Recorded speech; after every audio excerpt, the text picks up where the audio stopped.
आपने तो सुना ही होगा कि जैसी नीयत होती है वैसी ही बरकत होती है। बड़े बुजुर्ग कहते हैं कि हमारे पास जो है, जितना है, उसमें खुश रहना चाहिए। सब कुछ होने के बावजूद जो रोते रहते हैं, भगवान भी उन पर दुखी होते हैं और जैसा वो सोचते हैं उनको वैसा ही मिलता है।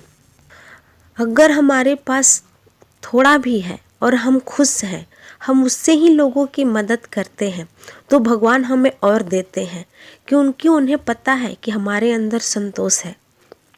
और जिनके पास बहुत सारा धन है फिर भी वो रोते हैं, भगवान उनसे वो धन छीन लेते हैं, क्योंकि कहते हैं वो कि जब सब कुछ देने के बाद तुम रो ही रहे हो तो तुम्हें रोने की ही मिले। तुम्हारे साथ ऐसा ही हो कि तुम रो। इसीलिए हमेशा खुश रहना चाहिए। चलिए अब मैं आपको कहानी सुनाती हूँ। एक गांव में दो दोस्त रहते थे। एक का नाम दीपक था और दूसरे का नाम श्याम था। दोनों मेहनत मजदूरी करते तभी उनका पेट भरता। दोनों को भगवान में विश्वास भी था, पूजा पाठ भी करते। पर दीपक कभी अपने काम से और अपनी आमदनी से खुश नहीं होता। वहीं श्याम जो भी मिलता उससे वो खुश हो जाता। श्याम अपने बीवी बच्चों के साथ जो था उसी को खाता पीता खुश रहता और उसके दरवाजे पे अगर कोई आ जाए तो उसे भी कभी निराश नहीं भेजता। उसके पास जितना होता उसी में से उसको ज़रूर कुछ ना कुछ देता। पर दीपक, उसको तो रोने से ही फुर्सत नहीं थी। वो हर वक्त चिक चिक चिक चिक अपने घर में करते रहता। बच्चे कुछ कह देते तो कहता हमारे पास तो है नहीं, कहाँ से ला के दूँ। बीबी कुछ कहती तो कहता है कि एक तो पैसे नहीं है, इतनी आमदनी नहीं है और तुम लोगों की ज़रूरत ख़त्म नहीं होती। अपने दरवाजे पे आए किसी की कोई मदद नहीं करता, किसी को कुछ नहीं देता कि हमारे पास तो है ही नहीं, तुम्हें कहाँ से दूँ। एक बार भगवान ने उन दोनों की परीक्षा लेने की सोची।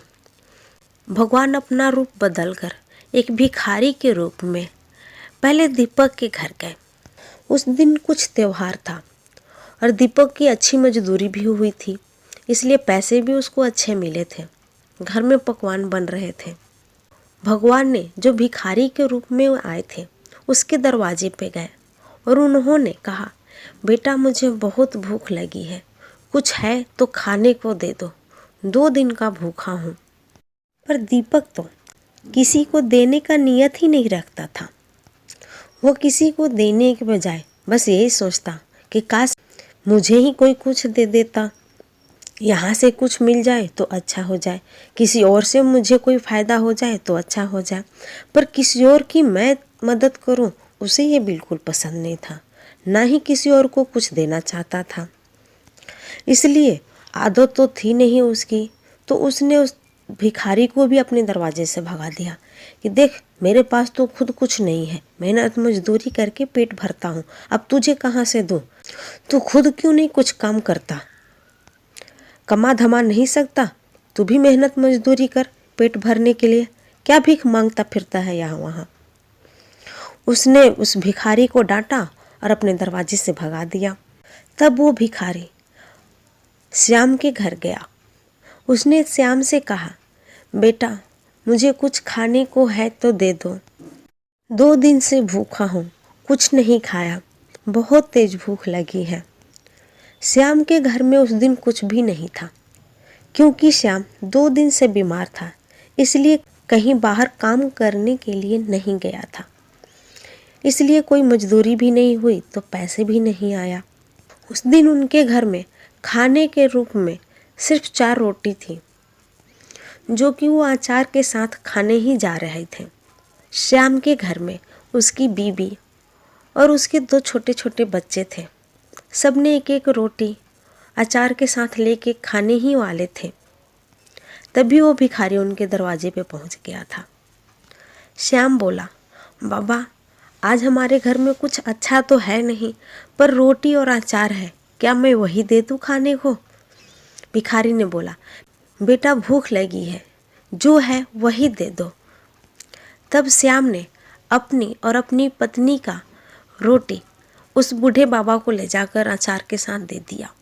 तब उस भिखारी ने कहा, बेटा मुझे और भूख लगी है, कुछ है तो और दे दे। श्याम सोचने लगा, और तो कुछ है नहीं घर में, क्या दूँ इस बाबा को। 2 रोटी सिर्फ बच्चों की बची हुई है, कैसे बच्चों की आगे का खाना किसी और को दे दूँ। फिर वो सोचने लगा कि ऐसे हमारे दरवाजे से कोई भूखा लौट जाए, ये भी तो अच्छी बात नहीं है। उसने वो दोनों रोटी अपने बच्चों की थाली से उठाई और उस भिखारी को दे दिया। भिखारी रोटी खाया और आशीर्वाद देते हुए आगे चला गया। उस दिन श्याम और उसके बीवी बच्चे भूखे रह गए, पानी पीकर और भूख मिटाई। अगले दिन वो ठीक था और अपनी मेहनत मजदूरी फिर से करने लग गया। जिंदगी वैसे ही गुजरने लग गई। एक दिन वो भी आया जब उसकी देहांत हो गया, और उधर उसका दोस्त दीपक का भी देहांत हो गया। दोनों भगवान के घर पहुँचे। भगवान ने उनसे पूछा, बताओ तुम्हें क्या चाहिए। तब दीपक ने कहा कि भगवान, ये ज़िंदगी इतनी ख़राब थी कि मैं बता नहीं सकता, कभी ज़िंदगी में कुछ भी पूरा नहीं मिल सका। 2 वक्त की रोटी के लिए भी सोचना पड़ता था। इतना मेहनत करो, मजदूरी करो, उसके बाद भी पेट भर के खाने को ढंग से नहीं मिलता। मैं तो बहुत परेशान हो गया ऐसी ज़िंदगी से।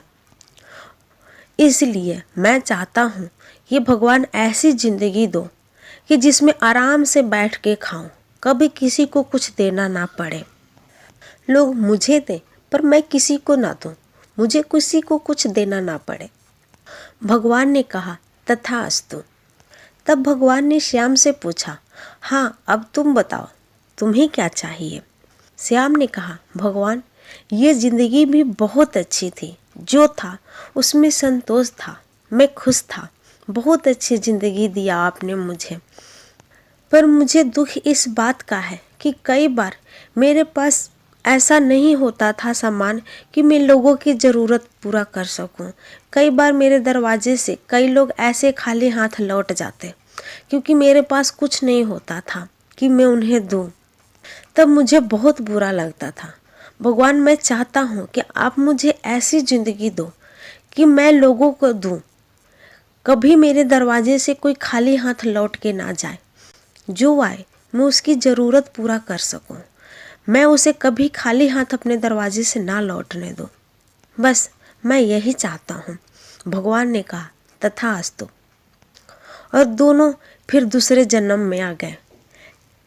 लेकिन दीपक जैसा नियत रखता था कि किसी से लूं पर किसी को दूं ना, वो उस राज्य का सबसे बड़ा भिखारी बना, जिसे हमेशा भीख ही मांगनी थी, देनी नहीं थी कुछ। और वहीं श्याम, जिसको देने की नियत थी, उसी राज्य का राजा बना, जिसके दरवाजे से कभी कोई खाली हाथ नहीं लौटता। वो हर किसी की ज़रूरत पूरा करता, दान देता, क्योंकि वो राजा था और राजा के पास तो बहुत धन होता है। उसके दरवाजे से कभी कैसे कोई लौट सकता है खाली हाथ। तो देखा आपने, इसीलिए कहते हैं ना कि जो जैसी नियत रखता है उसको वैसी ही बरकत मिलती है। इसीलिए कभी किसी को देने से पीछे ना हटे। भगवान का ही दिया सब कुछ है, तो भगवान से हमेशा प्रार्थना करें कि भगवान हमेशा मेरे साथ अच्छा बनाए रखना। आप मुझे हमेशा इतना दो कि मैं लोगों को दूं, कभी किसी से कुछ ना लूं। जब हम देने की नियत रखते हैं तो हमारे पास बरकत भी उतनी होती है। भगवान जानते हैं कि हमारे अंदर दान की भावना है, वो हमें वैसे कितना धन देंगे ताकि हम दूसरों को दान कर सकें। अगर आपको ये कहानी पसंद आई हो तो मेरे वीडियो को लाइक करें, शेयर करें और ऐसी ही और कहानियाँ देखने के लिए मेरे चैनल को सब्सक्राइब करें और कमेंट करना बिल्कुल ना भूलें। अगर कहानी अच्छी लगी हो तो उसके बारे में भी बताएं, और अगर आपको ना पसंद आई हो कुछ चीज़ें तो उसके बारे में भी कमेंट में ज़रूर बताएं, ताकि मैं उसे अच्छा कर सकूं, वीडियो को और अच्छा बना सकूं। Thank you very much.